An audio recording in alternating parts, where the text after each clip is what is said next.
Olá, queridos amigos, queridas amigas, estamos de volta aqui com o nosso programa Semeando Espiritualidades, Diálogo e Crítica, que atualmente está indo ao ar todas as quintas-feiras, quinzenalmente, né?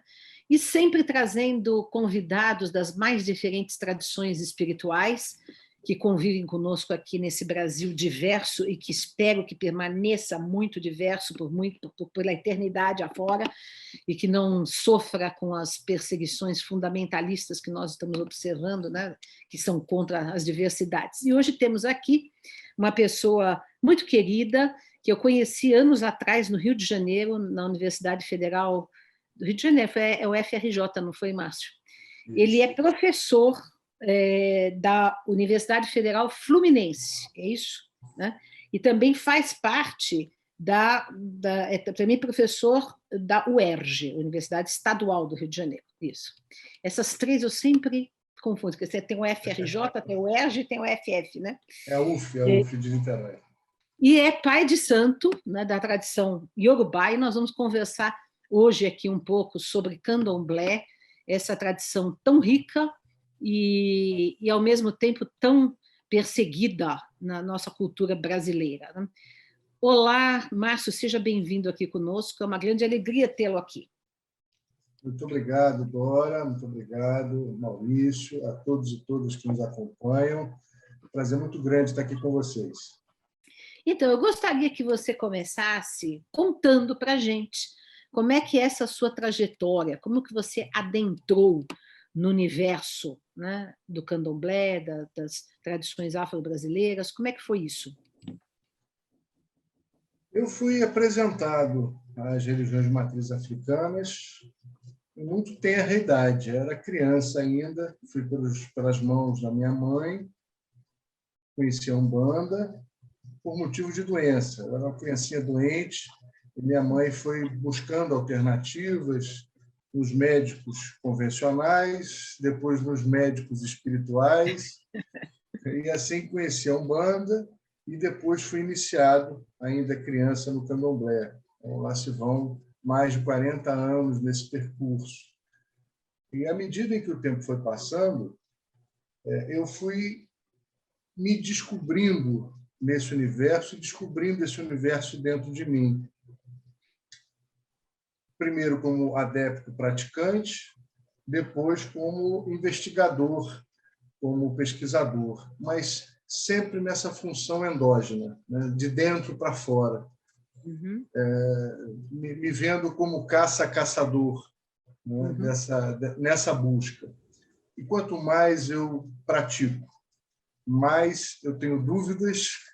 Quanto mais eu pesquiso, mais dúvidas eu tenho. Que bom, porque a gente nunca chega num denominador exclusivamente comum, mas em denominadores diversos. Eu acho que esse é o grande barato da coisa. Eu acho muito interessante o que você falou, porque eu também tenho essa mesma experiência de ser, ao mesmo tempo, adepta de uma tradição espiritual e investigadora dentro da academia, né, que eu fiz uma tese de doutorado sobre espiritismo, né, enfim. Então, como é que é isso? Né? E muitos entrevistados que nós trazemos aqui têm exatamente essa mesma trajetória, né? Muitos, né? Que são, ao mesmo tempo, acadêmicos e que fazem trabalhos de pesquisa e, ao mesmo tempo, são representantes das suas tradições. Né? Para mim, eu acho bem interessante essa duplicidade, porque nos dá também uma visão crítica, ao mesmo tempo, e também nos faz levar para a universidade a voz que é silenciada na universidade. Como é que você vê isso? Como você sente? As ciências ocidentais, por conta do movimento histórico, social, antropológico do iluminismo, tem ainda uma certa reserva acerca das religiões como um todo. Sim. Eu entendo o iluminismo como um processo importantíssimo para que os avanços científicos, para que a liberdade de pensamento, de investigação não fosse cerceada em função de dogmas, em função de estigmas e até mesmo de ritos. Mas a religião ou as religiões não são necessariamente inimigas do pensamento científico, das pesquisas, da epistemologia. Não penso que sejam. Aliás, gosto de pensar também a ciência no plural, as ciências. Todas as vezes que nos referimos à prática científica, nós temos, de certa forma, um referencial ocidentalizado. Então, a gente pensa a ciência com um paradigma eurocêntrico. Mas existem outras ciências. Num mundo tão diverso, num universo tão diverso, pensar a ciência no singular é um descalabro, né? Então, existem ciências, por exemplo, como a ciência iorubá ou as ciências iorubás, em que não necessariamente espiritualidade ou religiosidade conflitam com as buscas, os saberes, as pesquisas, as experimentações. A ciência do outro lado do mundo, a ciência do outro lado do Atlântico. Nesse aspecto, por exemplo, gosto de compreender que a divindade, o orixá, o Ogum, que é associado à tecnologia, aos inventos, às inovações, ele, afinal de contas, é aquele que é o patrono da forja, da transformação do minério de ferro em artefatos. Até hoje, na cidade de Ire, na atual Nigéria, onde surgiu esse culto, o Ogum é associado às invenções, à aviação, à internet, às estradas de ferro. Em última instância, o Ogum é a ciência, está no altar. Portanto, a ciência é deificada. A ciência não é inimiga, confrontante das pesquisas, das inovações. Perceber as ciências no plural é também abrir um leque de descolonização, é abrir um leque de respeito às diversidades e de perceber o mundo com aspectos bem mais amplos, bem mais diversificados do que as nossas referências, até certo ponto, naturalizadas como o pensamento, como a ciência eurocentrada. No último programa nosso, nós fizemos exatamente um debate, aliás, não teve nenhum convidado, só o Maurício e eu, sobre a questão do livro do Boaventura Santos, né, sobre as epistemologias do Sul, né, a queda de um paradigma, etc. E tal. Suleamento. Então nós estamos bem familiarizados com toda essa questão, que foi muito bom que você trouxe, que também pode ser chamada de saberes, né? Não necessariamente, né, de ciência, que há diversos saberes, né? E que todos os saberes têm que ser valorizados. Mas existe hoje, ao mesmo tempo que uma tendência de muitas pessoas dentro dessa proposição da decolonização, também existe uma tendência contrária de uma ciência, de um cientificismo arrogante que passa a considerar tudo como pseudociência, né? Agora, se você entra na Wikipedia, você coloca lá, por exemplo, a acupuntura, que é uma coisa milenar, né? Quer dizer, um negócio que dá certo, que inclusive é adotado pelo sistema de saúde e tal, está lá como pseudociência, junto com outras coisas que realmente são, porque são coisas muito comerciais, porque tem muita coisa que é pseudociência, que é um negócio assim, um movimentozinho agora da última década comercial, né? Aí sim. Agora, tradições antigas que trazem todo um saber experimental, e com resultados óbvios, né? Evidentes, né? E, enfim, isso é um problema, né? Mas assim, e aí depois continua a sua trajetória que você estava contando. Sim. E a gente... e ainda nesse percurso de busca, de investigação, de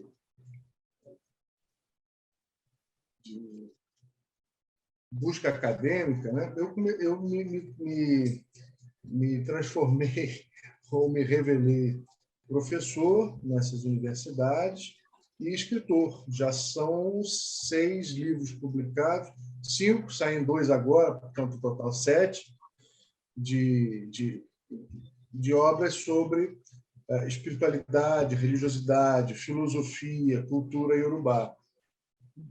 Tive a oportunidade de ir ao continente africano algumas vezes, acho que 8 vezes, 7, 8 vezes, para buscar essas fontes, para compreender esse percurso diaspórico, né, da cultura, da filosofia, da constituição das religiões afro-brasileiras, das trocas, das ressignificações, e continuo buscando, Dora, continuo buscando. A busca nunca para, né? O aprendizado é constante, né? Márcio, dentro um pouco dessa ideia dos conflitos entre os saberes, né, esse campo de disputa de poder, né, eu achei interessante que eu dei uma olhada nos teus livros na Amazon, por exemplo, e você tem livro de filosofia sobre, né, o candomblé, sobre as tradições afro, você tem livros de língua para aprender Iorubá, né, ensinando Iorubá. Você tem livros sobre o uso de ervas, quer dizer, é um leque bem amplo dentro da tradição, vários temas, né? Mas eu achei curioso o seguinte, que sempre nos comentários tem alguém falando, isso não é tradição Iorubá, tem uma crítica interna, né? A gente no Espiritismo também tem, acho que todas as tradições têm, quer dizer, tem sempre aqueles que acham que eles são os detentores da verdade dentro daquela tradição, e qualquer outra pessoa que venha a falar qualquer coisa, que faça uma pesquisa, que faça outros cruzamentos, aquela pessoa está manchando a tradição. Tal. Como é que você vê isso? Porque ao mesmo, o embate se dá com o campo da academia, da ciência, que olha para a gente e fala, isso aí é bobagem, mas também se dá internamente, porque você tem essas coisas internas. Assim. Como é que você vê isso especificamente na sua tradição? O candomblé é uma religião orgulhosamente brasileira. Não existe candomblé na África, não existe candomblé em Cuba, não existe candomblé no Paraguai. Os candomblés que se difundiram mundo afora já têm uma nova matriz, que é a tradição brasileira. Existem os chamados puristas, aqueles que reclamam para si uma tradição iorubá sem trocas, uma tradição iorubá supostamente sem trocas, uma tradição iorubá supostamente sem ressignificações. Quanto mais eu pesquiso, Maurício, mais eu concluo que o sincretismo ele é um fenômeno humano. Não é um fenômeno geográfico, não é um fenômeno histórico, é um fenômeno humano. Então, houve trocas entre judeus e helênicos, houve troca entre egípcios e romanos, entre gregos e romanos, entre os iorubais e os islâmicos, né? Muito da tradição dita originária do sudoeste da África, né, iorubá, ela é intensamente repercutida a partir desse contato com o Islã, por exemplo. Tem estudos que a gente levantou, pesquisas, dessa profunda, vou chamar de interferência, né, ou de ressignificação da visão islâmica sobre a própria conceituação de quem seja o criador iorubá, o Lorum. Então, há um processo bem antigo, há orixás que já chegaram aqui sincretizados desde lá, o nascedouro da matriz africana, como o Xumaré, por exemplo, já é produto, eu vou colocar entre aspas, o produto de um sincretismo pré-diaspórico. Então, eu vejo com muita naturalidade as pessoas terem opiniões, as pessoas terem as suas interpretações, mas o candomblé, repito, é uma religião brasileira de matriz, ou de matrizes africanas.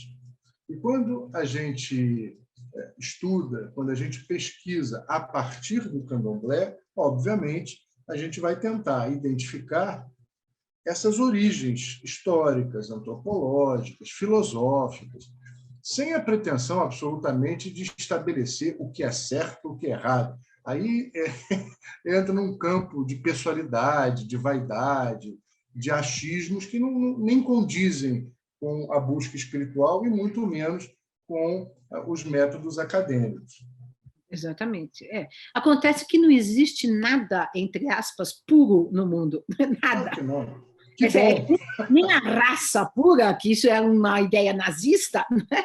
E nenhuma religião, nenhuma língua, nada é puro, nem nada é tudo é fruto de intercâmbio, que, aliás, é o que faz a riqueza da cultura, o que faz a riqueza da humanidade, que tudo é fruto de intercâmbio, de troca. O cristianismo é um produto sincrético, né? Sem dúvida. Do judaísmo com o paganismo romano, é um produto sincrético, não tem nem dúvida. Né?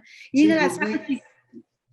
Perdão, Dora, conclua, por favor. Não, eu ia falar que, inclusive, que você falou uma coisa interessante, que eu já estudo também, já sei disso, né, que o candomblé é uma religião brasileira, e nós, na Universidade de Pampédia, a gente tem cursos sobre as tradições, e nós tínhamos que dividir essas tradições, né, de 3 em 3.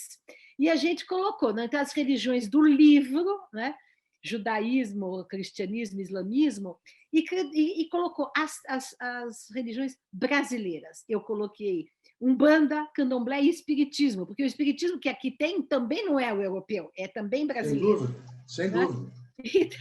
Então é isso, né? Nós temos aqui algo original, né, que nós criamos. Agora, o que significa dentro dessa sua posição que você está dando um curso, né, sobre dessincretização, né? E o que você me fala a respeito disso? Pois é.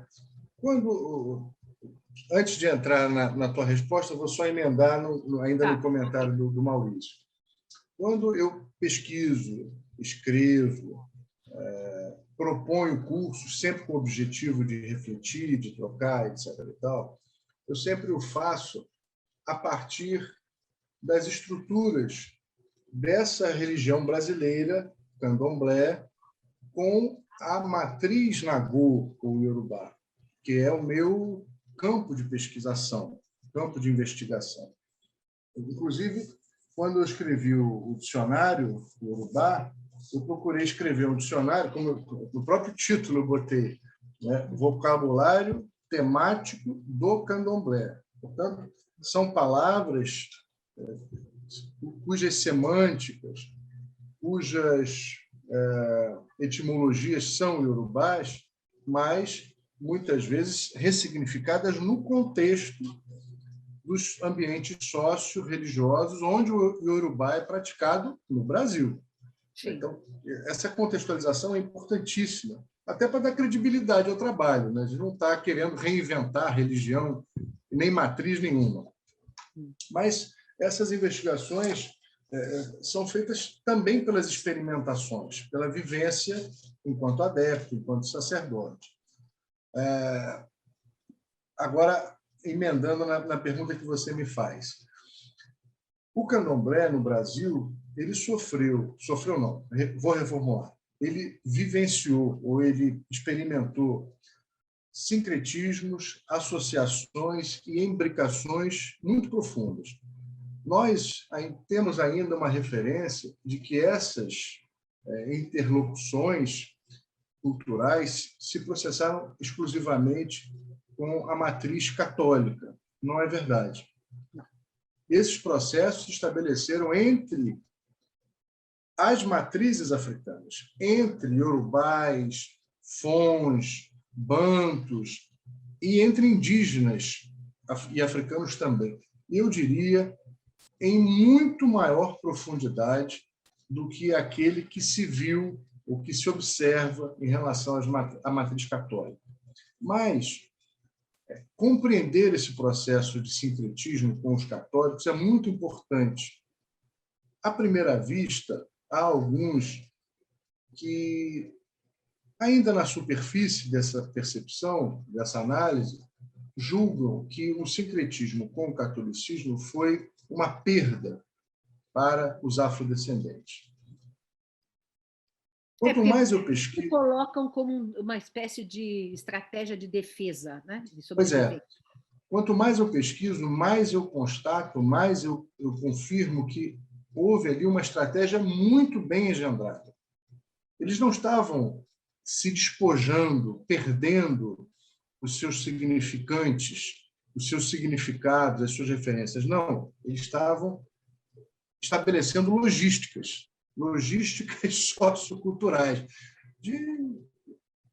para transitar naquele meio opressor, para superar... Porque os africanos, os afrodescendentes, entenderam o sistema opressor. O sistema opressor é que não foi inteligente o suficiente para entender o sistema deles. Então, eles conseguiram burlar a regra, né? Seria Certeau,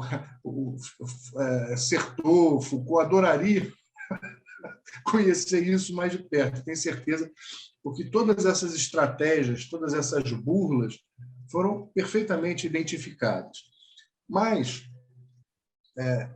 eles nunca deixaram de interpretar ou de saber que São Jorge é São Jorge, que Ogum é Ogum. O processo de dessincretização, como eu gosto de chamar, não é condenar a imagem ou as imagens católicas dentro das umbandas ou dentro dos terreiros de candomblé. Esse não é o problema. O problema é quando o sincretismo deixou de ser uma estratégia, já não era mais necessário ter os santos para fazer essa burla, e os adeptos, ao chamarem o terreiro de casa de santo, o sacerdote de pai de santo, o adepto de filho de santo, o orixá de santo, até que ponto não estavam esperando que os orixás, como santos, se comportassem? Então, o processo de dessincretização é hoje tentar entender as nossas referências matriciais. Como é a forma de Olorum? Qual a personalidade desse criador? Como ele se comporta em relação às suas criaturas e o que as criaturas devem esperar na relação com ele? Será que essas nossas referências estão hoje desprovidas, dessincretizadas, ou será que nós estamos substituindo terminologias, mas mantendo comportamentos ainda cristo-referenciados ou abraamicamente referenciados? Essa é a objetivação básica desse nosso curso, entender até que ponto nós estamos conseguindo dessincretizar essas relações que foram estabelecidas há alguns séculos atrás. Mas, nesse caso, por exemplo, as referências, digamos, abrâmicas, não estão também no sincretismo com o islamismo, ainda na África, né? Sim, não há dúvida. Olha só, repito, o sincretismo é um produto humano, é uma relação cultural humana. Sempre que culturas, que etnias diversas tiverem contatos, essas trocas naturalmente vão acontecer, né? Olha, mudando de referência, a culinária japonesa, dita tradicional, né, os sushis, os sashimis, etc. e tal, estão entre nós há poucas décadas, né? Há 50 anos ninguém falava em sushi e sashimi. Se fala disso no máximo uns 30, 40 anos. E essa popularização se intensificou num pequeno percurso de tempo. Que bom, eu adoro essas comidas. Mas hoje a gente já começa a ver sashimi de banana. É verdade. Não é? Um exemplo simplório, singelo, mas observe que até na culinária, nos ritmos, né, essas trocas vão acontecendo de uma forma natural, né? Essas associações, esses acolhimentos, de certa forma, vão acontecendo em vários campos das relações socioculturais. E não há dúvida, Dora, você está certíssima, há referências islâmicas muito antes das referências abrâmicas, né? Para citar as matrizes judaico-cristãs. Faz parte do nosso trabalho tentar identificá-las. Há um artigo muito interessante do Pierre Verger, por exemplo, sobre essas influências pré-diaspóricas, antes do processo da diáspora, do Islã em relação às ditas tradições iorubais. Sempre houve troca. Houve migrações importantíssimas daquelas regiões de Meca, Aksum, Meroé, para o sudoeste da África, na região hoje tipicamente iorubá. E essas migrações trouxeram culturas, trouxeram pensamentos, saberes, práticas, enfim. É um trabalho interessante para as reflexões. Eu repito, não tenho a menor pretensão no meu trabalho de impor verdade. Acho isso ridículo. Acho isso ridículo. Exatamente. Mas as reflexões, me parece, sejam bastante interessantes para que nós façamos também, e, sobretudo, um processo, um exercício de decolonização ou descolonização, como prefiro. Então, eu queria te fazer uma pergunta, que é uma coisa que eu penso muito. Não sei se você já pensou, já estudou sobre isso, enfim, mas é uma coisa que até chega a me incomodar, né? Porque nós falamos aqui, por exemplo, da Umbanda, que é uma religião brasileira, que tem influência afro-brasileira, tem o candomblé, o espiritismo também se aclimatou aqui no Brasil, enfim, né? E eu penso que nos Estados Unidos não se desenvolveu, não se aclimatou nada da tradição afro, né? Nada. Eles, quando saíram do protestantismo, muitos foram para o islamismo, que teve também uma migração grande de negros islâmicos lá, né? Mas não se conhece, pelo menos eu não conheço, ou coisa muito mínima, né? De, por exemplo, entre aspas, um candomblé norte-americano. Porque em Cuba tem, né? Em Cuba eu sei que tem, né? Alguns sincretismos lá, que não é o candomblé brasileiro, mas é algo que é afro, né? Agora, nos Estados Unidos, nada, né? O protestantismo, será que foi melhor sucedido, entre muitas aspas, de arrancar a tradição religiosa dos africanos que estavam ali? Porque, assim, aí eles criaram uma tradição cristã negra, que eu acho maravilhosa, linda, com os spirituals, com os gospels, etc., enfim, eles que criaram o pentecostalismo, inclusive, né, que era antes negro, né, e depois se branqueou, mas enfim. Você já pensou, você já viu isso? O que você acha dessa questão? Existe um congresso internacional chamado Orixá World, que acontece bianualmente. E ele se incumbe exatamente de entender, de estudar, de debater esses percursos diaspóricos, essas religiões de matrizes africanas que surgiram a partir dessas diversas diásporas. A santeria em Cuba, como você citou, o voodoo no Haiti, o candomblé e a umbanda no Brasil, e assim mundo afora. No sul dos Estados Unidos, existe uma tradição iorubá, sim. Não teve uma popularidade, não teve uma disseminação, uma capilarização como o candomblé no Brasil, por exemplo.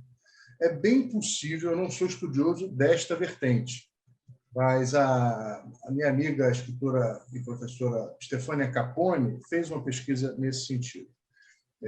A conclusão que eu chego em conversas com ela, em diálogo com as obras dela, é que talvez a intensa cristianização daquela região geográfica, né, estadunidense, tenha sido assim, bem recrudescida em relação a essa disseminação. Veja como a estratégia de sincretismo no Brasil funcionou muito bem.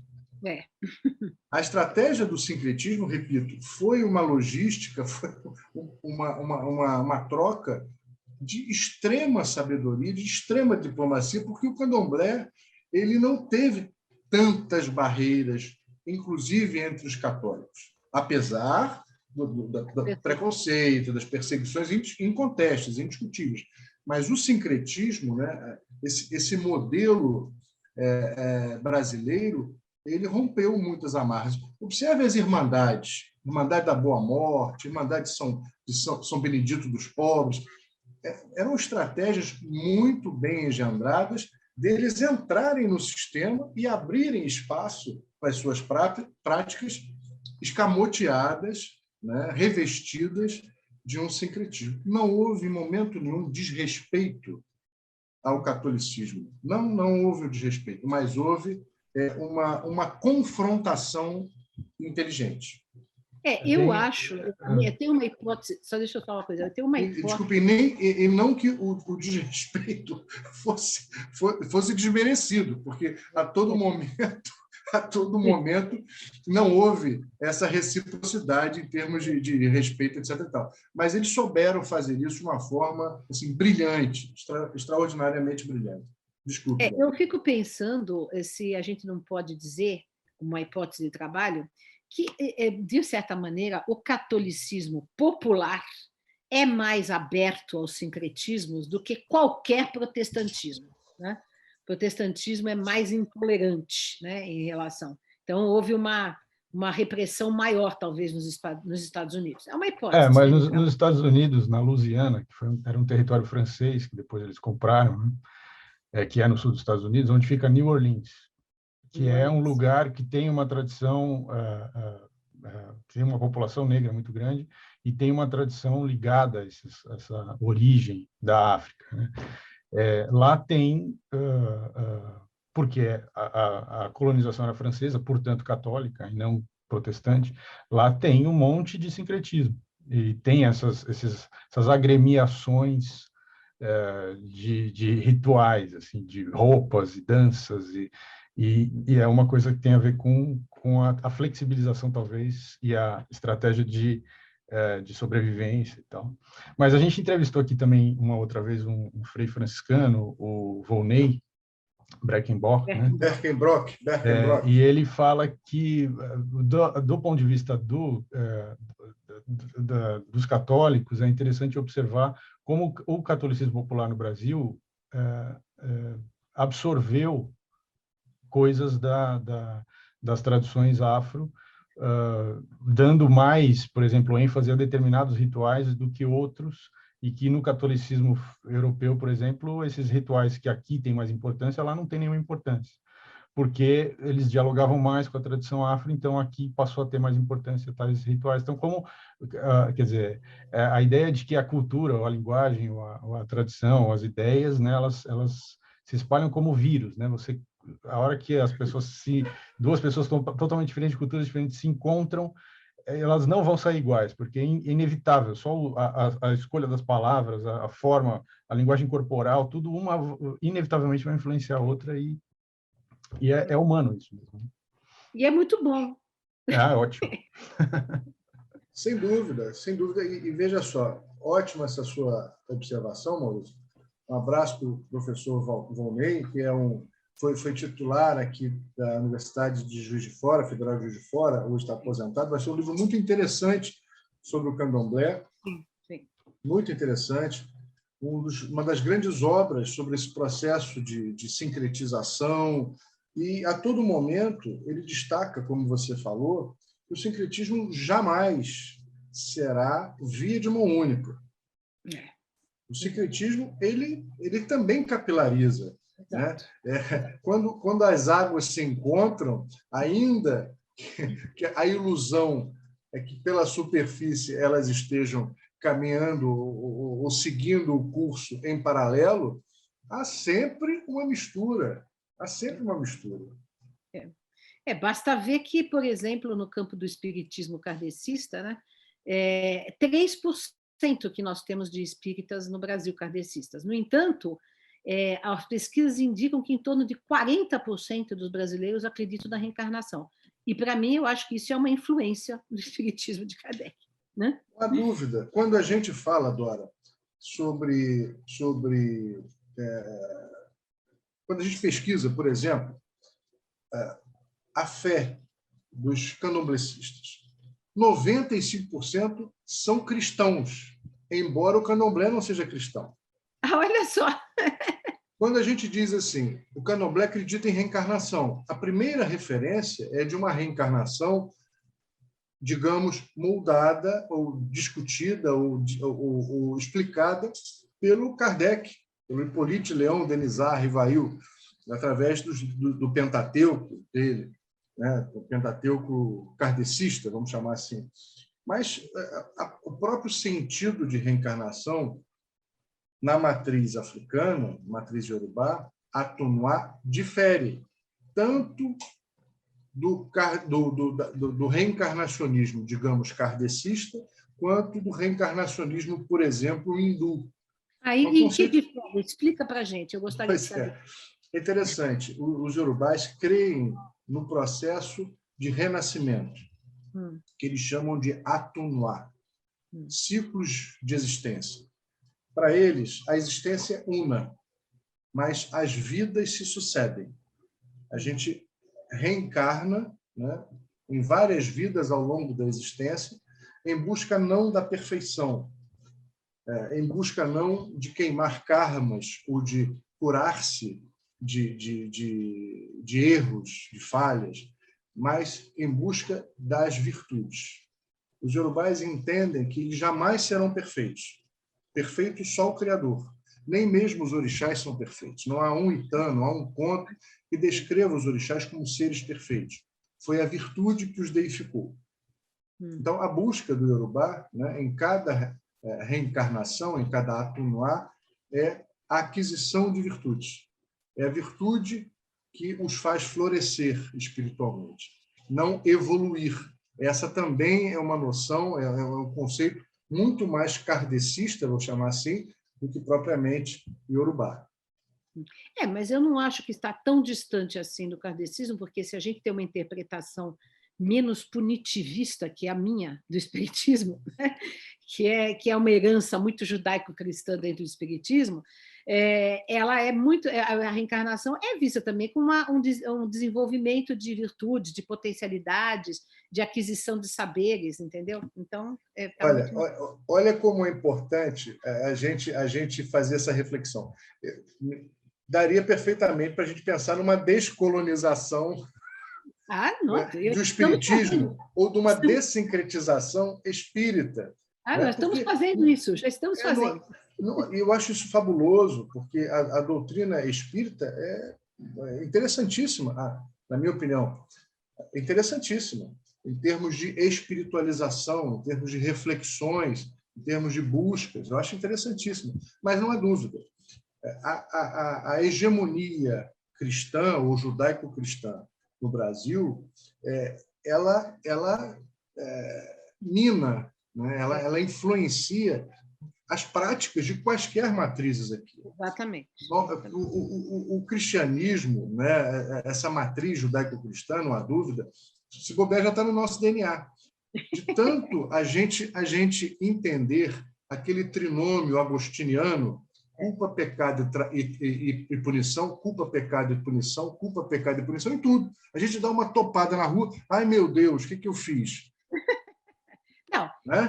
assim, o que eu acho também é que algumas pessoas dentro do próprio cristianismo já fazem isso, descolonizar o próprio Cristo, né? Porque sem ele dúvida. não era essa pessoa punitivista, ele não era essa pessoa punitivista. Isso foi Agostinho, isso foi Paulo, isso foi toda a tradição inquisitorial, etc. Mas isso não era a mensagem de Jesus, absolutamente. Sem né? dúvida.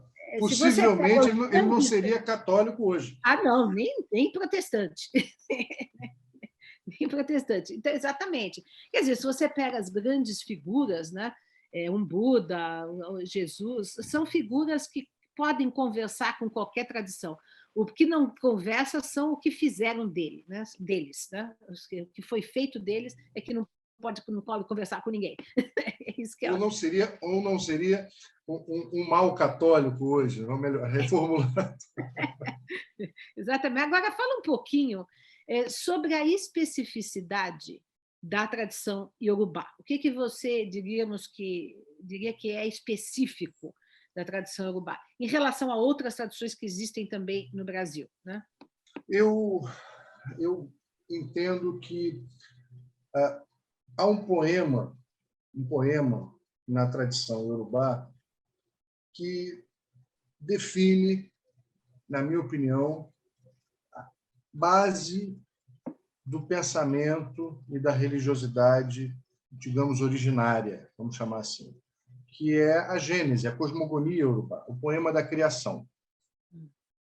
Esse poema, dentro de toda aquela linguagem metafórica, típica da oralidade iorubá, do sistema da oralidade iorubá, vai nos descrevendo como é Deus, seu formato físico, por exemplo, o gênero de Deus, a personalidade de Deus, eu vou chamá-lo de Criador.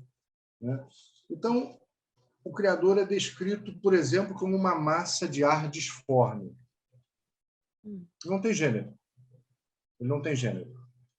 E são descritos, a partir de então, os deuses que pré-existiam à criação do mundo, os deuses que por designação ou por estímulo do Criador, eles sim realizaram o processo objetivo, funcional, criacional dos seres e das coisas. A gente entende uma sequência que estrutura bem o pensamento iorubá, a criação dos elementos da natureza, posteriormente dos seres humanos e assim sucessivamente.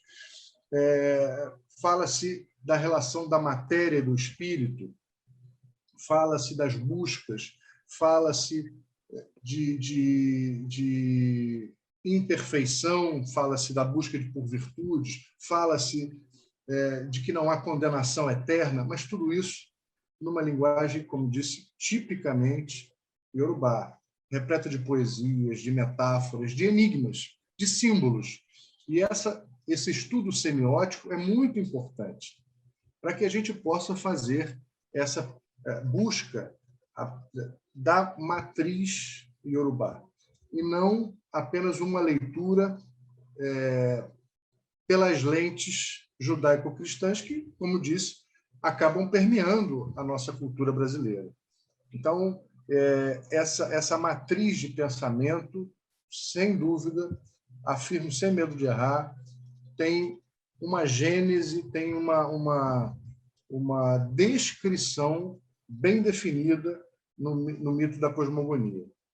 Agora, uma curiosidade que eu tenho, né, que sempre isso me deixa um pouco perdida quando eu vou querer ler ou estudar alguma coisa sobre as tradições afro, né, que é o seguinte: se você vai querer, sei lá, conhecer o catolicismo, você tem todas as fontes escritas, o islamismo, tal, o espiritismo, tudo escrito. Então, eu sei onde eu vou procurar e vou ler.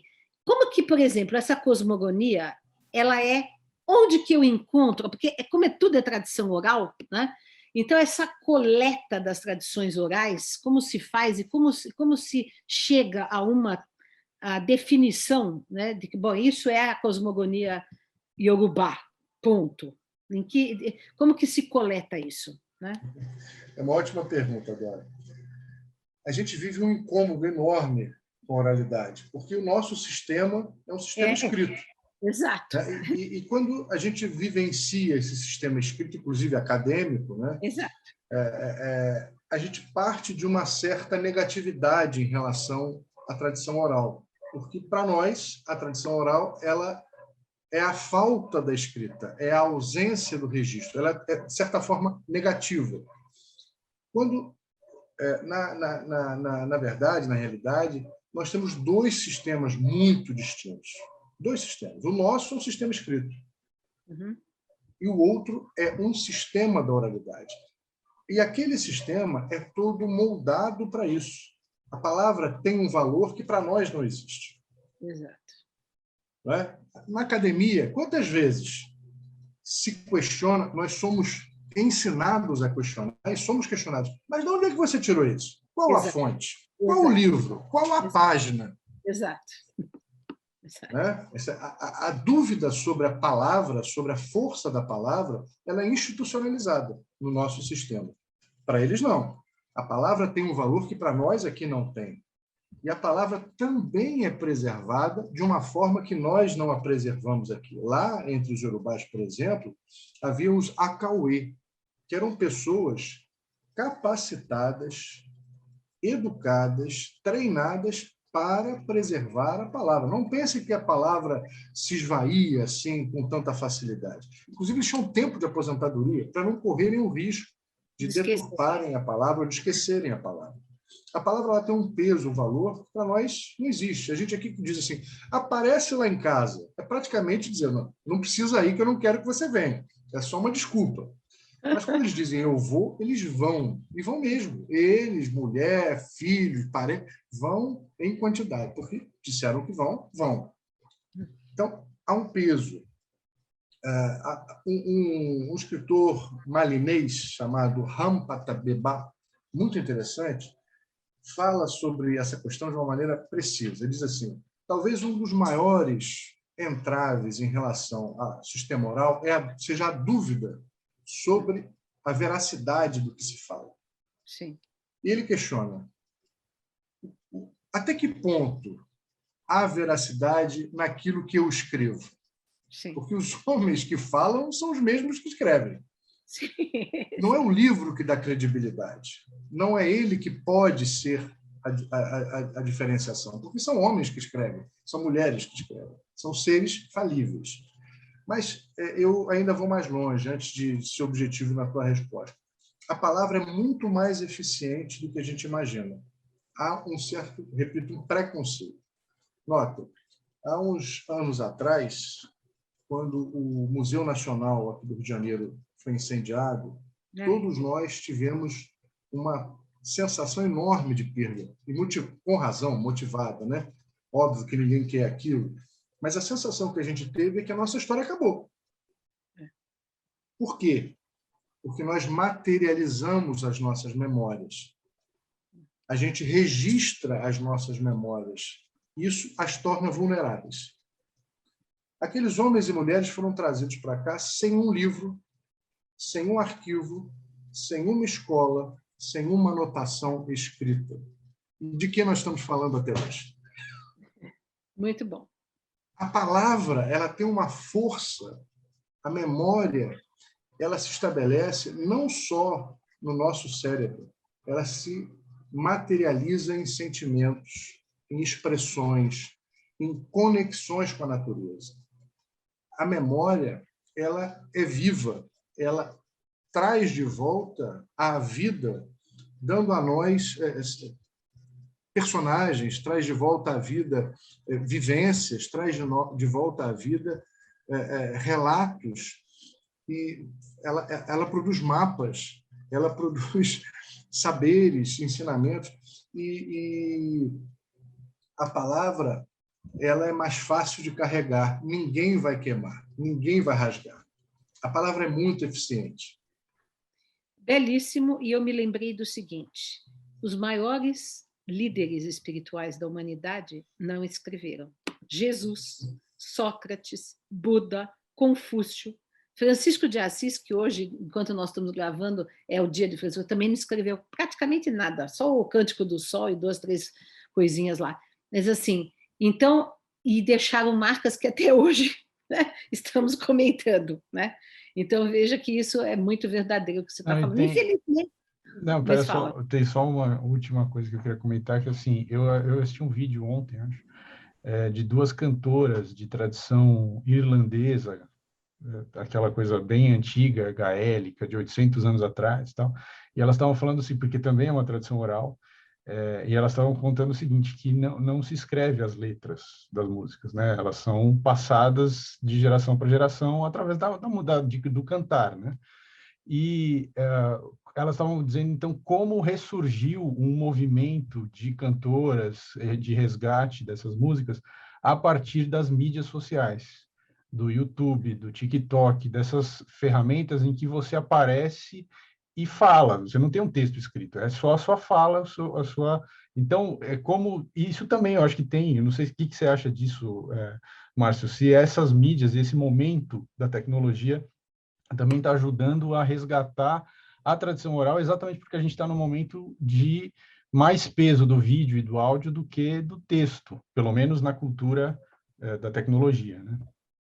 Maurício, eu penso que a oralidade ela seja muito mais próxima da natureza humana.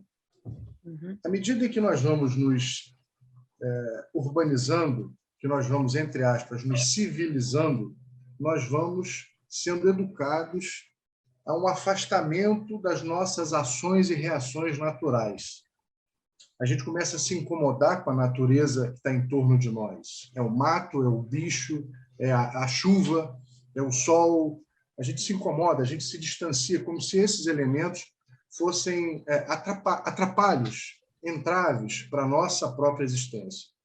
E a gente vai esquecendo das nossas reações naturais. Mas perceba, todas as vezes que a gente vai se, entre aspas, desestressar, e a gente vai para a montanha, a gente vai para a praia, para a cachoeira, a gente tem uma sensação profunda de relaxamento e de alívio. Isso nada mais é do que uma reconexão intrínseca do ser humano. Uhum. É a revisitação da nossa natureza. A gente esqueceu que a gente é parte da natureza. Sem dúvida. né? Então, a oralidade, eu percebo da mesma forma. Um dos nossos maiores avanços, das nossas maiores felicidades, é quando uma criança começa a falar. Exato. Exato. Não é? Uma das maiores descobertas, né, é a fala, é a comunicação. E a gente vai se esquecendo de que essa comunicação é da natureza humana. Penso que seja por aí. Muito bom, foi excelente a sua contribuição aqui. Infelizmente, o tempo já acabou, já até passou até. Eu quero agradecer muito. Quero lembrar também uma coisa interessante. Quando nós fizemos em 2010, no Centro de Convenções Rebouças, um congresso de educação e espiritualidade, sempre interreligioso, etc., tivemos a presença do professor Juarez Xavier, que nós já entrevistamos aqui, né? E ele escreveu um artigo no nosso livro, que era o livro do Congresso, Educação e Espiritualidade, sobre a questão da oralidade. Um belíssimo texto, né? Então, agradeço muito, Márcio, foi excelente a nossa conversa. Nós vamos chamá-lo novamente, com certeza. Um grande abraço. Um grande prazer. Um grande prazer, muito obrigado pela oportunidade, pelos momentos dessa conversa agradável. Um abraço, Dora, um abraço, Maurício, a todas e todos que nos assistem.